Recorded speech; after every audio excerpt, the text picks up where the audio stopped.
Welcome to another ALERE demonstration. In this video, I will discuss how to set up a GL distribution list rule.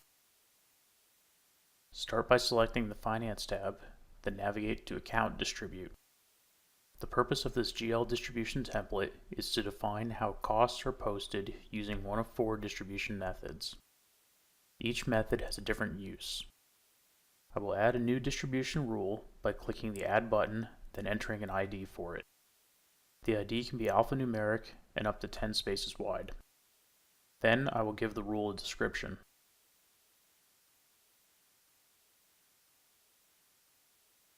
Next, I will select one of the distribution methods. The GL amount rule is used to distribute the amounts on an invoice.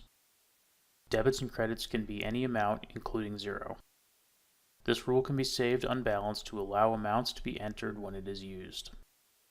The GL entry rule distributes an invoice using percentages. Debits and credits must be equal to 100% for the rule to be saved.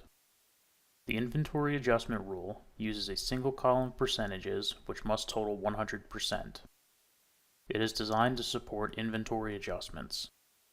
The default supplier distribution rule is designed to be assigned to suppliers to use when making purchases from them.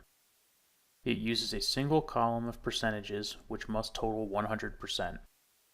For this demonstration, I will use the default supplier distribution rule.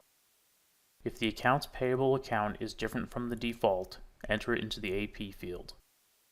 Enter the general ledger accounts and the matching percentages on the grid.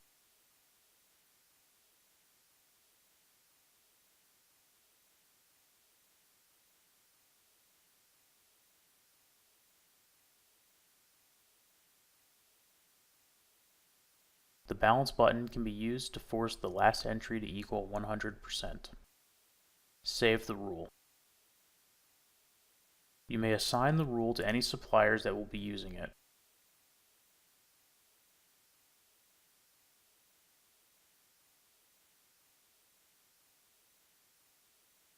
Each time an invoice from the supplier is entered, it will use this rule. That concludes this ALERE demonstration. For more videos, please visit our website.